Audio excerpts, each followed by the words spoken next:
So I'm not too sure how, I'm an alcoholic. My name's Tony. Joe says I go to 11. Is that right? No, just useless. Obviously, you don't know me. It takes me about that long to introduce myself. Like I said, I'm an alcoholic. My name's Tony. My sobriety date's April 8th, 1989. It's not my first introduction to AA, but it was the first introduction to the program into that book that you see on the table there. I'm a keen intellectual mind, which has caused me my most problems. Any sentence that starts off with "I've been thinking" usually starts with a gasp in an AA meeting, right? A lot of new people here. This is awesome. I don't know if there's any relapsers in the room. Anybody has the keen ability of the inability to stay sober based on their story? That's me. A lot of people usually get upset with my sharing, so I hope you feel as thrilled as my warm welcome in the beginning as I'll get in the end of this thing. Remember, this is my story, my experience, my strength and hope, right? And it causes a lot of problems where I go sometimes. So my first introduction to the Fellowship of Alcoholics Anonymous, I was 16. Everybody around me thought I had a problem. I thought they lacked a sense of humor. I really and you hear a lot of people talk about the first drink. I don't think the first drink really matters. I think it's the first time you felt the magic in a drink. I remember the first time I felt the magic in a drink. I can't remember my first drink because in our home, I come from a background of professional drinkers.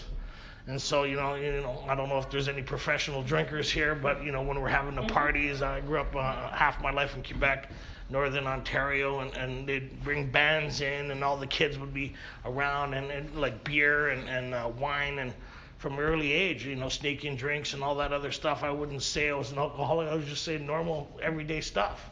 A lot of people, there was wine on our table all the time, and so there was never really any association. I don't think it was the first drink that ever made me an alcoholic. I don't think the environment I was raised in made me an alcoholic. It gave me a lot more to work on when I got here, but it didn't make me alcoholic. So most of my life I was spent in a controlled environment, and when I got out of that controlled environment, I hooked up about 14 and a half, 15, I hooked up with some professionals left over from the 60s that didn't know the 60s were over, and it was in the 70s, and they were still carrying on. I don't know, I think I'm in the right crowd with the black lights and the posters and the closed door and the smoke coming out of the bottom of the door. I kind of got raised with those guys. And I remember when I was a kid, we had a family function, and there was the adult punch bowl and the kids punch bowl, and I was fixated on the adult punch bowl. If you'd asked me why, I wouldn't be able to tell you.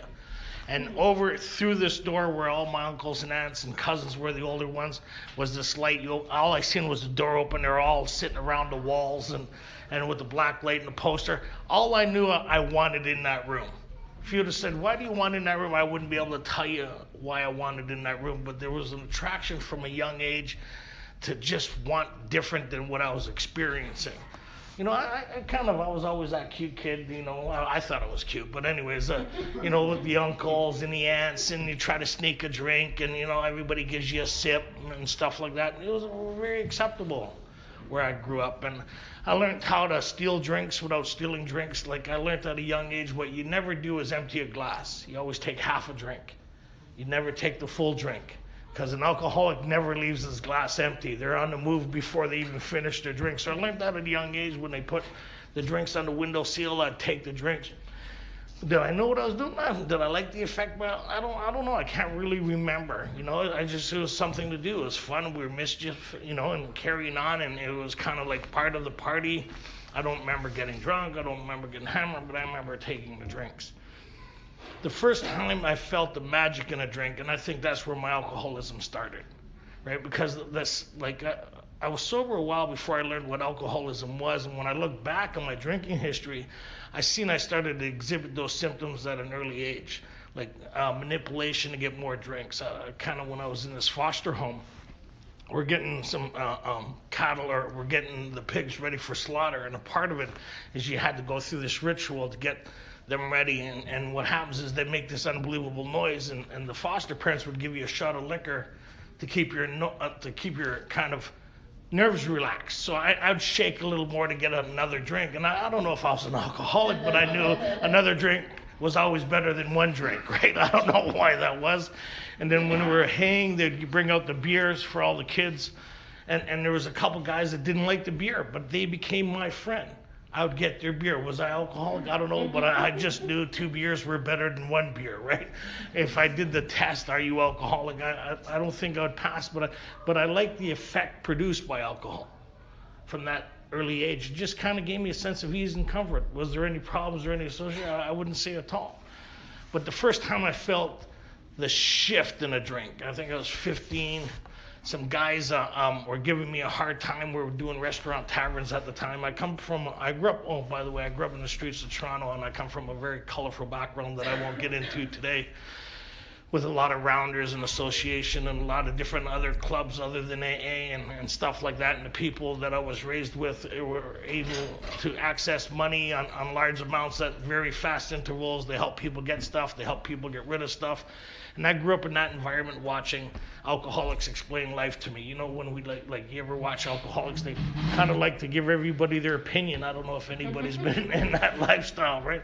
So I kind of had an idea of the world before it even started. So I always was attracted to older people of the party type. And it was just I don't think I kind of made a conscious decision to find these people. We just kind of found each other. Big neon signs is like, hey, here I am, right? So we're doing these restaurant taverns. We're taking the doors off that's when they were starting to get these what do you call them? Restaurant taverns in the middle of industrial areas. And it was a big thing. People would go for work, and so we learned how to take the doors off, the exit doors off, because the hinges were on the outside, and we'd take all the liquor out, put the doors back on and stuff like that. So I'd have liquor at different places, and these couple guys were giving me a hard time. I think I was 15, they were 17 and 18. And I remember the embarrassment and the shame, because they were threatening me, humiliating me in front of my friends, and they were drinking. And I just remember that feeling of just kind of introverted within my own thinking, and I started to thinking what other people were thinking. I don't know if anybody has that ability here. And I was able to see myself from another person's perspective, and I didn't like what I seen based on what I was feeling. This was stone cold sober, and I remember that terrifying feeling of the intimidation of these 2 guys and stuff like that. And so I went to my friend's place, and I had a big glass of rum. And as I was drinking that rum, something started to change in me without my acknowledging. I knew there was something in that drink, but I didn't know the magic in the drink. And by the time I finished the second glass, everything changed. It like all the promises came true. I intuitively knew how to handle situations that used to baffle me. I comprehended the word serenity, and I knew peace. I seen how my experience can benefit others. That feeling of uselessness and self-pity disappeared. I became 6'2".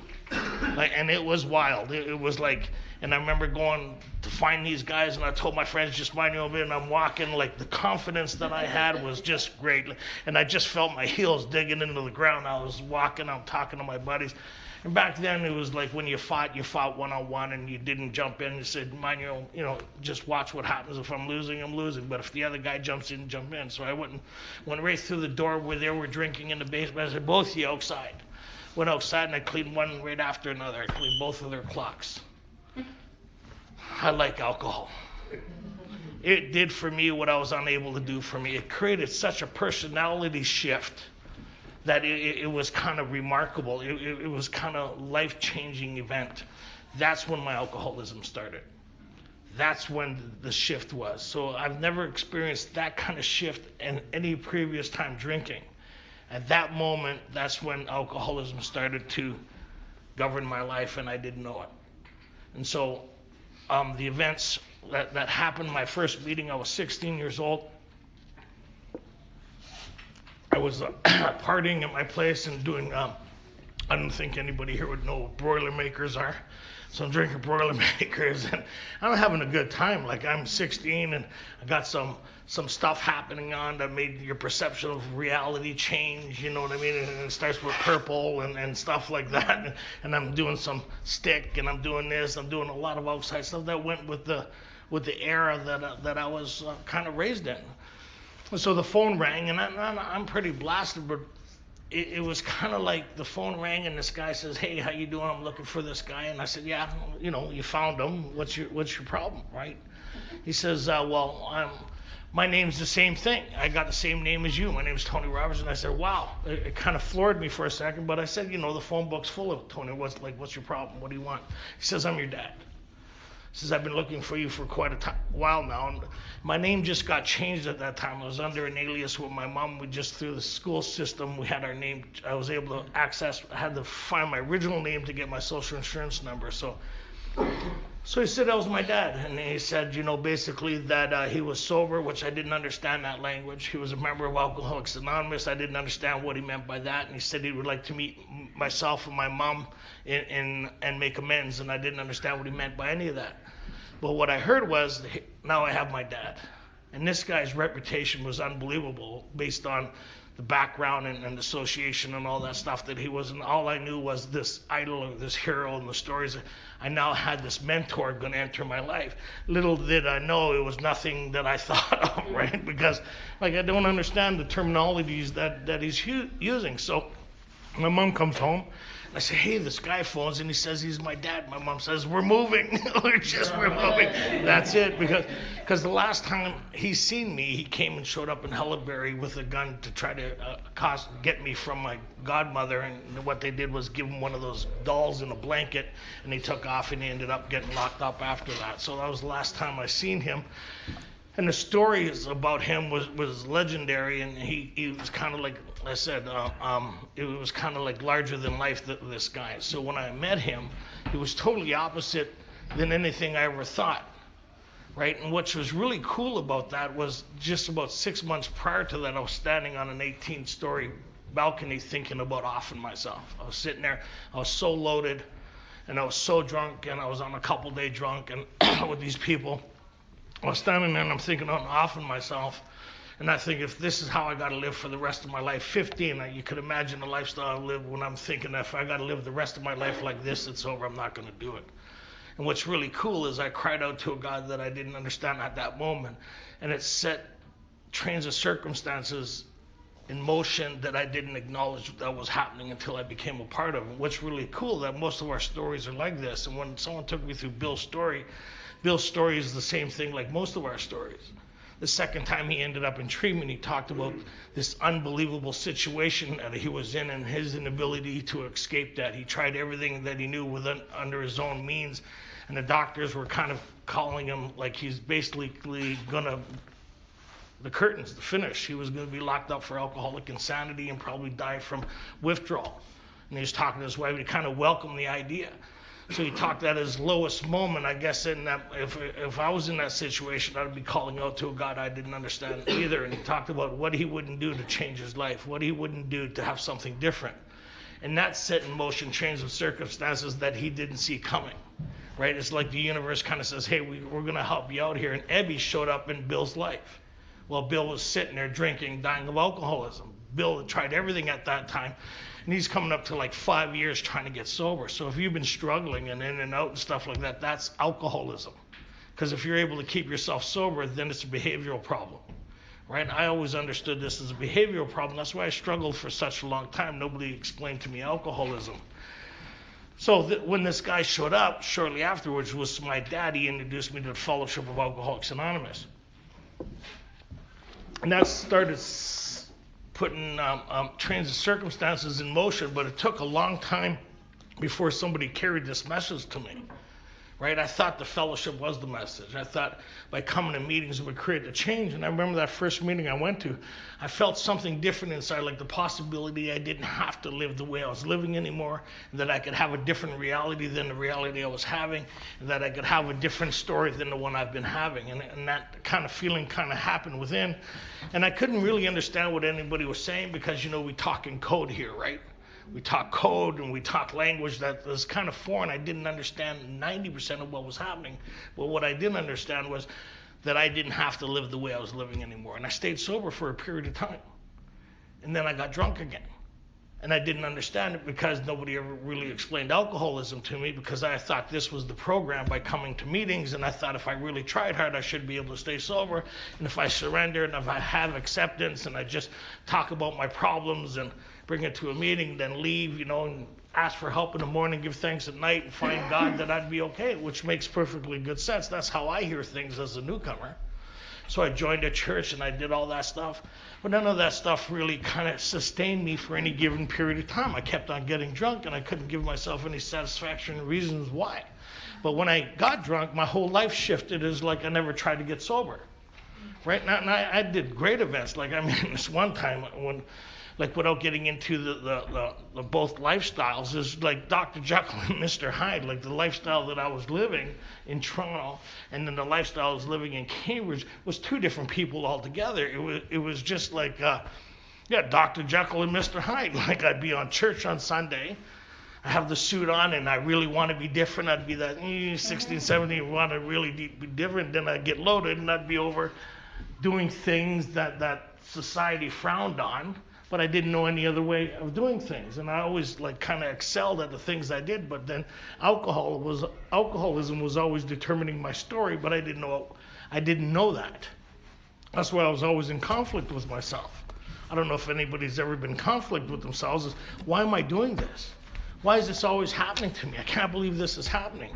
Like this, and you sit there and you kind of really bewildered of why here I am again. After all my efforts, here I am again. And so, the only logical thing is look what God's doing to me, right? You got to blame God because you don't understand alcoholism. If I would have understood alcoholism, then it would have made perfectly good sense why my life isn't changing for any given period of time. So they talk about that in the book. We build a bright future up for ourselves. I've had some really remarkable opportunities in between drinks. Like the times I got sober, I really built my life up. Like I went to Conestoga College for a while. I got a degree in construction. And then I drank. And I'd never graduated from that class. But it was at the end of the class, the final test, I ended up drinking and I didn't go back. Right? And then I kind of went on my way again. I remember getting 3 months in jail at a young age. I worked at Douglas Aircraft. I was the youngest guy to ever get in the union. People liked me, well opportunity. I was a hard worker. That's how I was raised, like hard work and all that other stuff. Education was strong on the suit when I grew up, was to be a provider, get working, and you work. And you showed up at work no matter what. A lot of times when I was drinking, instead of going home, I just went to work to sleep a couple hours because you calculate if I go all the way home to sleep, I lose an hour there and an hour back. I might as well just go to work and get somebody to wake me up before my shift. I don't know if anybody has that kind of keen. That's genius type mind stuff, right? That's professional drinking stuff, right? Because I can't change what I'm doing. So in all that time, it's really hard to believe in Toronto when I was trying to get sober and in Cambridge, nobody ever explained alcoholism to me. I'm coming to these meetings. I'm trying to get sober on the idea that it's a behavioral problem and I should be able to keep me sober based on the idea of doing step one. Once I surrendered and done step one, I should be able to get sober. So it was baffling that I kept on getting drunk and people would go to me, well, I guess you don't want it. Which would make sense if you don't understand alcoholism, because obviously if you keep on getting drunk again, obviously you don't want this thing. Still classifying it as a behavioral problem. So what's really confusing to guys like me is, right, of the real alcoholic type, I've tried everything known to me. I really tried, and I kept on getting drunk. So this one guy, I remember this one guy going to me, came to a meeting at this one time, he goes, I said, man, I'm really nervous. I got to go to a party with all my friends Friday. And he says, oh, that's simple. Just make sure you hang on to a ginger ale all night. Makes perfectly good sense if you don't understand alcoholism to be your own solution. Go to a party, hang on to a drink of ginger ale all night. I don't know if anybody's ever done that. But we think it's really important to let everybody know in the whole party that we're not drinking. And he says, if anybody offers you a drink, just say there wouldn't be enough for both of you. I found the solution to alcoholism. Right? So I go to this party, like I think I'm 18, 17. I go to this party and I'm walking around with this glass of ginger ale, just held high, normal than usually, like making a lot of attention. People go, hey Tony, you want a beer? I said, oh no, I'm not drinking.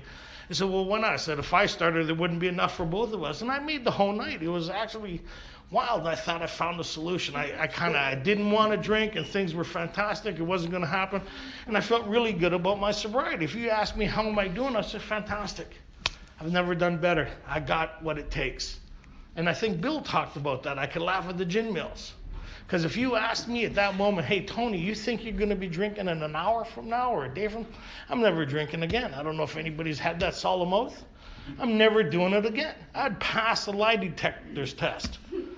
So the guy comes home from afternoons. I'm sitting, it's just like a snapshot in my mind, right? I'm sitting on the couch. He sits in the armchair. He kind of sits back. He goes, hey, and introduces himself to me. It's his place. He says, what do you drink? I said, ginger ale. He goes, you want a beer? I said, oh, no. If I started, there wouldn't be enough for both of us. He says, I got 6 flats in the back. I guess there would be enough. Right? I remember staggering out of that place at 6 o'clock in the morning with 2 beers. Yee-hoo, right? So I went back to the meeting to inform them that their advice didn't work so well. So the guy looked at me kind of baffled, and he says, well, you know what your problem is? Because I've been in and out now for a little while, a couple years. And I'd stay out for long periods of time, right, until life got my attention again. And then I'd go back to AA from the consequences, right? I don't know if anybody drank like that. I'm an alcoholic because of the consequences. It wasn't because of alcohol. It was because of the consequences, right? And there's a lot of horrific things that have happened. It's just kind of like the highlights, right? So the guy goes to me, he goes, what your problem is you lack discipline. Which made perfectly good sense to me based on my lifestyle, why I can't get sober. It's not that I have alcoholism, I lack discipline. If I had discipline, I'd be able to stay sober, and it'd be a behavioral problem that I'd be able to refute. Perfectly good sense. So I'm sitting there in the Sagamore Hotel having a beer, thinking about what this AA member told me about I lack discipline. And so I do my best thinking over a beer. I don't know if anybody else does here. With my psychologist friends, my lawyer friends, all my life experts sitting around me with all the drafts on the table, right? I think the drafts were like 15 cents a piece back then or something like that, a long time ago. So sitting there and going, where would a guy get discipline? Not a spiritual experience, not the steps, not anything. Where would a guy get discipline? I thought, the Army. I'll join the Army. That was one of the stupidest ideas I've ever had in my life, but I thought it was the best idea it was a genius type mind event. So I go to the recruiting office. I meet another genius type mind there. She's joining also. And so what happens then, long story short, she invited me to her place for dinner. And this is kind of like some highlights here. So I went and sat with my friends. I said, I've never been to suburbs for dinner. What do you do when you get invited to somebody's home for dinner? Like where I come from, you never got invited for dinner. Right? Dinner was a couple slices of pizza before or after the party. Going to somebody's place for dinner, he says, the right thing to do is bring a nice bottle of wine. Makes perfectly good sense. So I go into the liquor store and I'm going to go buy a bottle of wine, and I'm looking. If you're a wine connoisseur, there's certain things you look for, like alcohol content. That's very important. Right? Right? And then price point and volume, the very important stuff, right? And if you're getting your master's degree in drinking, you know certain things, like you don't depend on people to have a corkscrew, so you don't even bother with the corks anymore. Because nothing worse than trying to pour a drink with a pen in the bottle, and it's just a waste of valuable drinking time, right? So you get the caps, right? So I see this stuff, and it looks fantastic. It's on sale. 1.5 liters of baby duck. I don't know if anybody's ever drinking baby duck here. You know, an alcoholic made that bottle because there's a slip cap on the top of it. You ever see there's a glass that the bottle can't fall through because there's an actual slip cap on the top of it that you don't drop it. That's why they made Mickey's plastic. You know that? Because too many of us were falling on them and breaking them and ending up in hospital. So that's why they started making them plastic. You know how they're round a bit? They just fit in your back pocket, right? That's another alcoholic. We're all over the place. It's the same an alcoholic invented the open toilet seat. Got tired of it hitting them in the back of the neck, right on the twist. Anyways, I get these squirrel moments. Okay, so I'm back in the liquor store. So I get this 1.5. I still remember it today, the gold cap, right? And it was like a work of art. So I take the 1.5 liter, because I'm just going for dinner because we're going to go out later to meet our friends, and I'm getting ready to go. I'm leaving the next day, actually, to Cornwallis for boot camp training. Now, if we kind of give a kind of a good snapshot, I got an afro like this. Huge. I got a leather coat. I'm wearing my dad's leather biker boots. I got some gold happening. I'm going to the army, right? So I'm almost at the till with this bottle, like I'm holding it like a baby. You know how we are, right? There's this like proud moment, right? I'm almost at the till, and then the thought came to me, there might be other people there that want to drink. I went back and grabbed another 1.5 liter of wine. I got 3 liters of wine to go to dinner at this person's place with. To me, I'm proud. It's a proud moment. It's like I'm getting an award or something. So what the funny part was is downtown Toronto, this is like going from here to Langley to where I had to go. So I'm on my bike. I got the bottles in my leather coat with the 2 gold caps sticking out of it. I'm driving like this. Now, when you're clocking like 110, 120, with 2 big glass bottles inside your leather coat, a part of the normal functioning mind would be, this is not a smart idea. Because I got the leather on the outside of the coat, not of the bottles, not the inside. Like, I just think of that moment. It could have been drastically different story right now if it would have crashed or anything like that. But I had the ability, I was a professional, like with me and a skilled kind of a passenger could carry 3 cases of 2,4 on a bike. That takes a lot of skill. And this is what happened. So if you'd asked me if there's anything wrong with this stuff, I would have never thought anything wrong because I didn't know my story was being governed by alcoholism. Long story short, when I kind of found out about alcoholism, I look back, what was happening was I was being governed by the allergy, right? This thirst that I had that I didn't know I had, but I loved drinking. Like, I really loved it. Like, there's nothing appealing about a couple drinks. I like getting drunk. I mean, good and drunk. Like, I've come to on a motorcycle going down the highway not knowing where I am or where I'm going. I've had people tapping on my shoulder, turn left here. Come to on a bike. And then, I don't know if anybody's ever answered the 20 questions here. You ever suffer from blackouts? Don't remember. I didn't know what a blackout was, so I used to think the blackouts were, I didn't have a good time. That's why I don't remember it. I never thought, you ever been institutionalized count of alcohol? No. That guy not minding his own business, ending up in jail for the night, or the cop that was picking on me, or the drunk tank and all that other stuff. I don't know if anybody's been arrested here. But I'd get in the back of a cop car with the cuffs on for drunk and disorderly. I don't know anybody have the pleasure of one of those things. In the back of the car still going, yee-hoo, I'll be back. And my friends would be, no, you're not. We'll see you later. And I'd come to in a cell wondering how I got there the night before and all that other stuff. So this thing was driving me, right? So that night, I guess I don't remember nothing. I remember the 2 bottles of wine. I remember knocking on the door, and she had this really puzzled look on her face. And I'm proud of what I'm presenting, and she's really confused at what I'm presenting with the wine. She says, we're going out for dinner after. And I kind of went, yeah? I don't remember the dinner. I don't remember none of that. I don't remember going to the bar. But I remember almost getting in a fight in the bar, and I remember coming to, driving her car, going down the highway, clocking about 120, 130.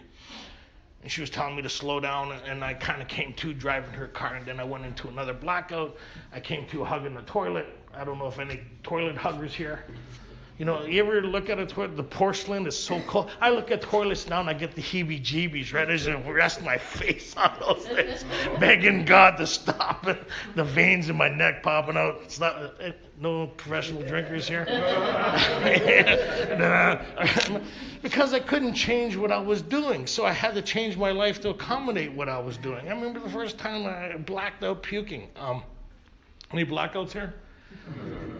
I'm sick and I'm begging and I'm hanging onto the sides of the wall and again with the afro, and I blacked out and I fell forward into the toilet. I chipped my tooth. Thank God I fell backwards. I came to on the floor and I have everything all over me. And I said, I'm never doing that again. And you know what? I never did that again. The next time I got in that situation, I remember what happened. The last time I got down on my knees. I was able to change what I was doing to accommodate my drinking, but I couldn't change my drinking to accommodate so my life kept on getting smaller and smaller and smaller. I joined the Army to look for discipline without getting into everything. At the end of it, I was on my way to Germany and Cyprus. I was in the infantry. I was top of my class in a lot of different fields, but they have a junior ranks. It's 40 cents a shot. You could drink a lot for $20.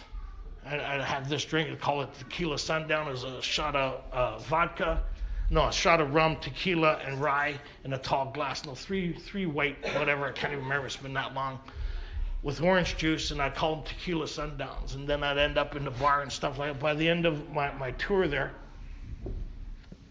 I started vomiting blood, and I couldn't understand what I was doing. I started getting these black dots by Saturday, and I understand now is they call that like the beginning of a seizure. And all I knew, if I just get to the hotel, if I just get a couple shots, it'll take care of the burning. I was having burning ulcers back then, and the blood was a part of the ulcers. And I was trying to think like what was causing this to happen, and I would associate that with the food I was eating the night before. So I ended up getting resentful at everybody in the barracks, and I loaded up an FNC-1 while I was drinking. That's an Army military issued assault rifle. I don't know if anybody's had the pleasure of seeing one of those, but they cause a lot of damage. It's Canadian. So I loaded up the FNC-1 with 3 blanks with 2 other drunk guys. We're sitting there with an amnesty box. My whole life is inches and moments. And most of us, if you have association with alcoholism, your whole life is inches and moments, because there's people sitting in penitentiaries right now for stuff that we just got away with. There's people who are dead today. Inches and moments. There's people that never make it here because it's inches and moments. So I loaded up that FNC-1 with 2 other drunk guys, and it's an amnesty box where you put all your live rounds and your blank rounds. And we were emptying it. I was emptying it on the floor laughing, and I'd take the rounds and I'd show everybody, and we all agreed that there were blanks, and I loaded it in an FNC-1 hammered. These guys came back from the barracks, from town, walked into the barracks, and I shot it at them inside the barracks. And I thought it was the funniest thing that ever happened. I was the only one that's seen the sense of humor in that, and I had to explain that to the colonel, lieutenant, and the sergeant, and all. It was a real, and I had to come up with a story. I had to come up with any storytellers here. I had to come up with a story fast, and I came up with one like that. I mean, I was so convincing. I bought into the story, hook, line, and sinker. That girl that I never really dated, didn't even know. We were engaged, and she was pregnant with my friend's kid, and I was terrified. My mom was I sold this story. I sold it, right? And I said that they released me, and I got out of the military. Then I ended up back on the streets. Long story short, I tried to get my sobriety date in Toronto was in pencil. I tried to get sober for 5 years at the Queensway Saturday Night Group. I just kept on getting low. I just couldn't figure out why I wasn't getting this thing. I was sitting in 12 and 12 studies. It was kind of like anybody coming back. 5 years of in and out. And then I got a 1.5 year absence of alcohol once. I nearly killed a guy in a fight, and that episode kept me sober. Every time, fear. Bill talked about that when he left treatment for the second time. Fear kept him sober for a while. I don't know if anybody's ever tried to get sober here on fear of the horrific things that we do. I don't know if anybody had those unbelievable moments where they come to and they can't. That even a part of you is questioning what you're doing. I had that voice, what are you doing, man? I don't know who that voice is, was questioning me. And I was in conversation with this. I don't know what I'm doing, man. I can't believe this is happening. So I got into it with Louis and my best friend in the morning. There was vomit on one side of him, blood on the other side. And I woke up and I forgot he was out in the kitchen, and I grabbed what was left of the 40-ouncer. I'm 22, 23 years old, and I grabbed what was left of the 40-ouncer. I was trying to make, what was happening the night before. I rolled a little something to get my head straight. And then I walked out and Louis was there and I just got horrified. I had that moment of clarity, right? That I turned into this guy that I was just horrified. And I remember going into the bathroom, I spit at my own image in the mirror and I left, right? And that's kept me sober for 16 months. And I was sitting, it was 1985. And it was kind of like I was sitting there and it was April 6th and the waitress says, do you want a little, it was my birthday, and the waitress said, do you want something for your coffee? And I was horrified at the idea of drinking. And I said no, because I remember what I did 16 months prior. And then suddenly, before she even walked from here to the table, my mind said, things are a lot better now. You're not that person you used to be. You just got to raise at work. You're in touch with your character defects. You're in other words, what I was saying, you're really thrilled with you and you're okay now. And I said, sure. She came back, she put a shot in my coffee. What I didn't know then was that was the insanity that preceded the first drink, which means if you're an alcoholic of the type they talk in that book, I was without defense against that first drink and I couldn't see it coming. And when she put that shot in there, what it did was trigger the phenomenon of craving, which I didn't understand then. What that made me interested in the next drink before I was finished the first drink. And that episode landed me in Vancouver, 1987, September. My trial date for a whole bunch of things I'm not going to get into, but I had a sergeant visit me in Toronto and said the best thing that he informed me, that not everybody makes it to the station. So I took that as a good idea to leave Toronto, and I just got kicked out of the club I was being groomed for. They told me maybe I should go back to AA. So I was having a lot of problems, right? And I was getting notices on my door for excessive noise, and I was alone. I don't know, like I'm deciphering paintings, like I'm nuts. I'm vomiting green bile now. I'm dying of alcoholism. The roommate moved out, and I was sitting there on a chair, and my stereo had all the important stuff, stereo, and I just got out of jail again. And I was deciphering paintings and people, like, it was just like nuts. Like, I remember that situation. I remember crying out to God. I said, God, I need some help here. I had trial coming up on August 31st, and I remember it was a Thursday night, and I got a call, and I never heard from this guy in 2 years. It was my brother. My brother was living in BC, and he says, you know what, why don't you come out here? So I ended up coming out here in 87, and I lived in AA. Some things happened out here I'm not going to get into, but it was sufficient enough that I lived in AA, and I relapsed at 3 months. I came back again, then I relapsed at 6 months, then I relapsed again, and then my last relapse, I went to 360 meetings in 90 days. I was in 412 and 12 studies, and it was April 6th, it was 1989. And I stayed sober, and I was thrilled to death about that. April 7th, I went to a meeting, which was Friday, and I talked about what a great job I was staying sober on my birthday. April 8th was a Saturday. I got a 3-month chip, and I was averaging about 360 meetings in 412 and 12s. And this is living in AA. This is 89 at this time. I came out in 87. An hour after the meeting, I relapsed. And at that meeting, I was talking like I was giving the best talk about me keeping me sober based on me that you ever wanted to hear. I'd like to thank me, and I'd like to thank me. Like I looked at the chip like an Academy Award. I don't know if anybody, I like to say I have arrived now, and I have arrived, and how great I am, and blah. And then, the guys that got a hold of me, Chuck Robinson, he's passed. He was a great guy. He says, the chips are not a reward, Tony. They're a reminder that the likelihood of you getting another chip is not in your favor. Remember, we deal with alcohol.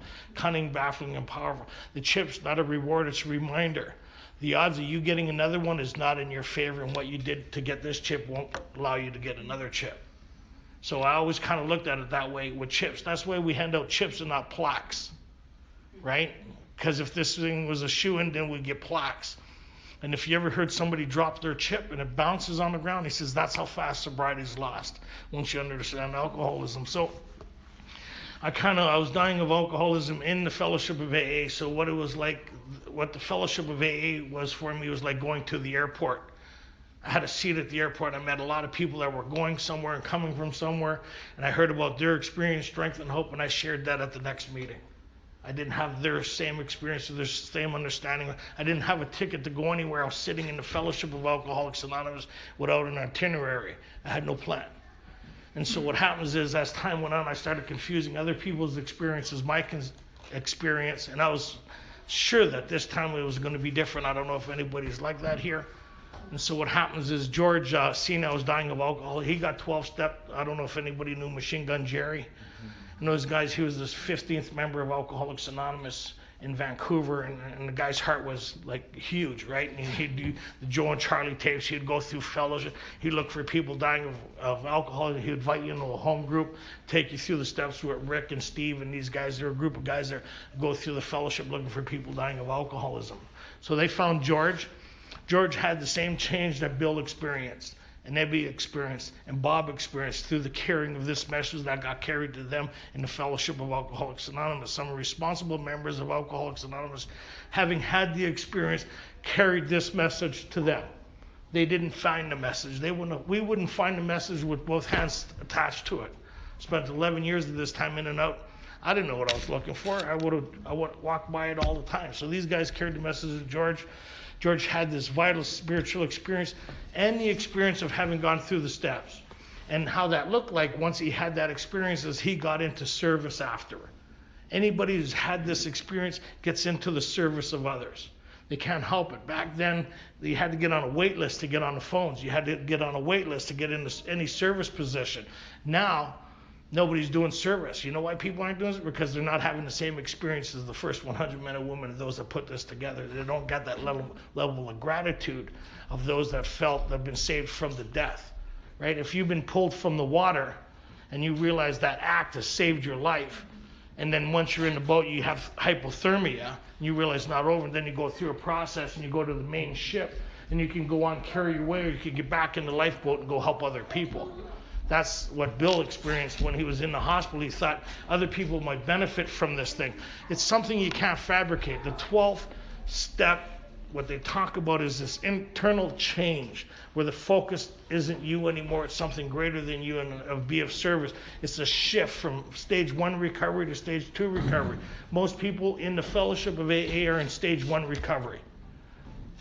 They haven't had that change yet sufficient enough where other people become the paramount focus point of their life. So George, and I'll wrap this up here. George seen I was dying of alcoholism. What George did for me is he conned me into this big book study because he asked me before to come into it. I didn't see the benefit of doing it. I really didn't see the benefit of doing a big book study because I had it this time again.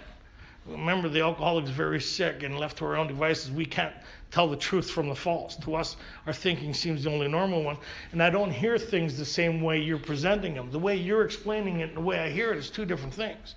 Like all my life, I thought when they talked about step 8 prior to actually doing the steps, I thought step 8 was a list of people I had to get even with.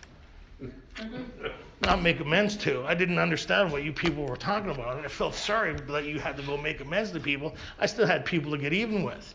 That's how I understood things, right? So George conned me into this big book study workshop. I went through it, and I've been sober ever since. And what happened with the transformation of that is when I got into second phase recovery, I got into service. You could tell there was something different about my life. I got into working with others. I got into doing the big book study workshop. The first meeting was at the Burnaby Fellowship. It was called the Yeah But meeting. Every Friday night I was there, half an hour early. You could always tell grateful members they're at a meeting half an hour early, not 5 minutes before a meeting. Half an hour before, and help and clean up and participate afterwards. There's somebody there that might benefit from just being a friend. Right? That's when you're giving back. When you're taking, you're here 5 minutes too, and you leave 5 minutes after. When you're giving, how can I help with the coffee? How can I help with the chairs? How can I help these guys that have been keeping the doors open for me long before I got here? Right? How can I be of service? How can I be a friend to somebody that don't have nothing, that's coming in here looking for something? Right? How can I do that? Because that's what really the Fellowship of Alcoholics Anonymous is. It's the idea that when I get here, there's going to be someone here to give me the possibility of hope of something different for us. Isn't it? Because I know I wouldn't be here without the fellowship. If there wasn't somebody half an hour here shaking my hand at my first meeting, or every meeting since then, every time I came back, when I came to the door, if everybody would show up at 5-2, you can't tell me you're grateful. This is what my sponsor used to tell me. I didn't like it either. My sponsor says, oh man, that was a great talk on service. Oh man, you're just so grateful. I said, yeah. He says, do me a favor. He says, what's that? This is before I went through the course of action. Remember those 2 years of in and out. He says, go home, take a calendar, put it in front of you. He says, I'll give you the benefit of going back 2 months. Not just 2 months, and put an X everywhere you dedicated yourself to somebody else other than you. He says, going to a meeting and picking up your chair is self-service. Going to a meeting for your own recovery is self-service. Mark an X on every day that you dedicated to helping somebody else or group or service position or phones or setting up a meeting, putting on coffee. Mark an X. You know what? I couldn't mark an X on the total paper because everything I did at that time was all self-service. Right? And so where would we be today, right? Like there's guys that put on this meeting continuously. Imagine, think about that. While we were out there practicing and ruining our life, there was somebody somewhere setting up a meeting waiting for us. They made sure the coffee was on. They made sure the literature is here. They made sure the service positions are filled. They took time out of their life to have that rowboat out in the middle of the ocean for us, listening for that hey, I'm dying here. Can you help me? Yeah, I can help you. And so when George took me through this, I was so grateful for him. He says, show me. You'll show me how grateful you are by how you pass this forward. So I'm coming up to 30 years. What does my sobriety look like now? I got a phenomenal life. Got my boss's car out there. I come from the streets of Toronto, man. They used to give me my own sale. I got my boss's car out there. It's pretty funny. It's a Bentley, right? Driving around. I got a wife that's unbelievable. She doesn't worry for nothing. When I get mad, she laughs at me. You know, she thinks it's funny. We've traveled around the world. The life I got is phenomenal, but one of the highlights of my life is this is what my week looks like. You can find me Tuesday night at the Vancouver Alano Club putting on a big book study workshop. Friday night, you can find me at the same place doing a big book study workshop. I've been putting on that study now for 19 years. It's the biggest big book study workshop in Canada. Wednesday nights at the Langley Fellowship, 7 o'clock. You can find me there putting on a big book study workshop. I work with guys like Joe that keep me sober and grateful on a constant basis. He tells me what he thinks, I pray, and I laugh, and I thank God for hanging around with guys like that, right? My life is phenomenal. We're coming up to our 10th year anniversary. My kids, just 26 and 22, grew up in the Fellowship of Alcoholics Anonymous. It's like I'm dad of the year to them. I've given a new story, the story of Alcoholics Anonymous. I got a phenomenal life. The best part about it is when I sleep at peace. I'm at peace with me and the world around me. You know what's cool is when I put the key in the door, there's no anxiety on the other side of the door. When I see, I was talking to an RCMP cop today who'd like me to be a consultant for, he's got a new job for the drug division and helping people. He'd like me to consult him how to help other people. We're in the process of opening up a detox to help people who are dying of opiates. I'm a consultant for these different things. It's pretty wild, the gift that I've been getting here. And what did I do? What did I do to get this gift? I showed up and said, I need help. And I didn't know I needed help. So members of Alcoholics Anonymous took me through this thing. I had a psychic change or spiritual experience. I cultivated a relationship with a power greater than myself that has me living a life beyond anything I could ever imagine. The life I'm living from the jail cells of Toronto, puking green bile when I got here, warrants for my arrest, with federal and provincial charges, dead, over. My life was over at 27 years old. Somebody took me through this thing, gave me the keys of the kingdom, and the life I live now is phenomenal. I've sat the bucket list, I've sat on the beaches of Normandy, smoking a cigar, crying like a baby, because I know the debt those people paid. I understand the debt that these people paid for my freedom. When I sit in a meeting and I sit in a chair, I know the debt that people paid for my freedom to be here and the life that I have. So the question is, what am I doing to repay that? And if you haven't experienced it, this gift and this miracle, then we don't expect you to do nothing. But if you have experienced it and you're not doing anything, I guarantee you one thing, you're not going to be here that much longer. Thanks.